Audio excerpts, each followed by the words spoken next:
ગુજરાતના રાજકારણમાં આજનો દિવસ મહત્વનો સાબિત થયો। રાજ્યની 4 અગત્યની મહાનગરપાલિકાઓ એટલે કે રાજકોટ, વડોદરા, ભાવનગર અને સુરેન્દ્રનગરમાં ભાજપ શાસન દ્વારા આગામી ટર્મ માટે નવા મેયર, ડેપ્યુટી મેયર, સ્ટેન્ડિંગ કમિટીના ચેરમેન અને અન્ય મહત્વના હોદ્દેદારોની સત્તાવાર જાહેરાત કરવામાં આવી છે। આ નિમણૂકથી સ્થાનિક વહીવટતંત્ર અને સંગઠનમાં મોટો ફેરફાર જોવા મળશે। પક્ષના હાઈકમાન્ડ દ્વારા જ્ઞાતિ સમીકરણ અને સિનિયોરિટીને ધ્યાનમાં રાખીને આ નામ છે તે નક્કી કરવામાં આવ્યા છે। તમામ શહેરોમાં નવા પદાધિકારીઓનો ચાર્જ સંભાળતાની સાથે જ વિકાસ કાર્યોને વધુ વેગ અપાશે।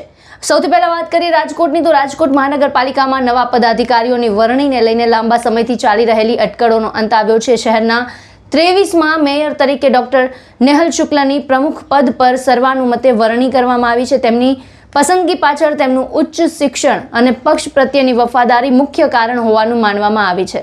આ સાથે જ ડેપ્યુટી મેયર તરીકે દક્ષાબેન વસાણીની પસંદગી કરવામાં આવી છે, જેઓ મહિલા સશક્તિકરણનું પ્રતીક છે અને પાયાના કાર્યકર પણ રહ્યા છે।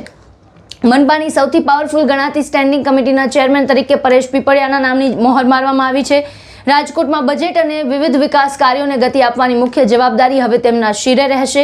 આ ઉપરાંત શાસક પક્ષના નેતા તરીકે હિરેન ખીમાણિયા અને પક્ષના દંડક તરીકે સંજયસિંહ રાણાની નિયુક્તિ કરવામાં આવી છે। આ નવી ટીમ રાજકોટ શહેરના સ્માર્ટ સિટી પ્રોજેક્ટ્સ અને પાણી, રોડ, રસ્તાની સમસ્યાઓનો ઉકેલ માટે કટિબદ્ધ રહેશે। તો સંસ્કારી નગરી વડોદરા મહાનગરપાલિકામાં પણ સત્તા પરિવર્તનનો નવો દોર છે તે શરૂ થયો છે। વડોદરા નવા મેયર તરીકે ગીતાબેન મકવાણા તેમના નામની સત્તાવાર જાહેરાત કરાતા કાર્યકરોમાં ભારે ઉત્સાહ જોવા મળ્યો।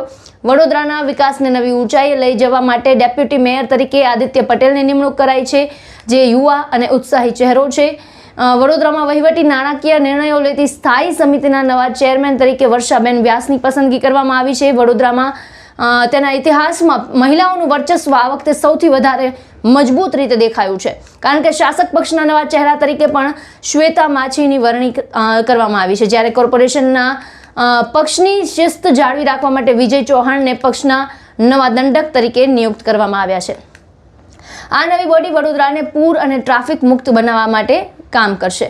વાત કરીએ હવે ભાવનગરની, તો સાંસ્કૃતિક અને ઐતિહાસિક શહેર ભાવનગર મહાનગરપાલિકાને પોતાને નવા વડા મળી ગયા છે। ભાવનગરના તખ્તેશ્વર વોર્ડના કાઉન્સિલર ઉષાબેન તલરેજાની શહેરના નવા મેયર તરીકે વરણી કરવામાં આવી છે। સામાન્ય પ્રજા અને સાથે સીધો સંવાદ ધરાવતા ઉષાબેનની પસંદગીને શહેરીજનોએ આવકારી છે। ભાવનગર ડેપ્યુટી મેયર તરીકે અશોકભાઈ બારૈયાની નિમણૂક કરાઈ છે, જેઓ સંગઠન સ્તરે લાંબો અનુભવ ધરાવે છે। આ સાથે જ ભાવનગર મનપાની સ્ટેન્ડિંગ કમિટીના નવા ચેરમેન તરીકે કિશન મહેતાની પસંદગી કરાઈ છે। આગામી સમયમાં ભાવનગરમાં ટ્રાફિક, ગટર અને ઇન્ફ્રાસ્ટ્રક્ચર પ્રોજેક્ટ્સને ઝડપથી પૂર્ણ કરવા આ નવી પાંખ છે તે સક્રિય ભૂમિકા ભજવશે। આ તરફ તાજેતરમાં જ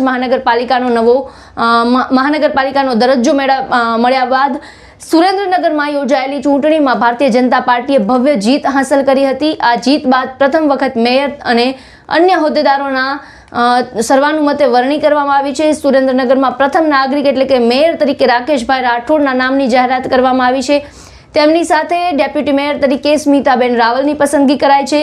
વહીવટી નિર્ણય માટે મહત્વની એવી કારોબારી સમિતિના ચેરમેન તરીકે નિખિલભાઈ ચાંપાનેરીની વરણી કરવામાં આવી છે। મનપાના પક્ષના શાસક નેતા તરીકે પિન્ટુબેન આસાણિયા અને દંડક તરીકે સ્વાતિબેન માંડલિયાની વરણી કરવામાં આવી છે।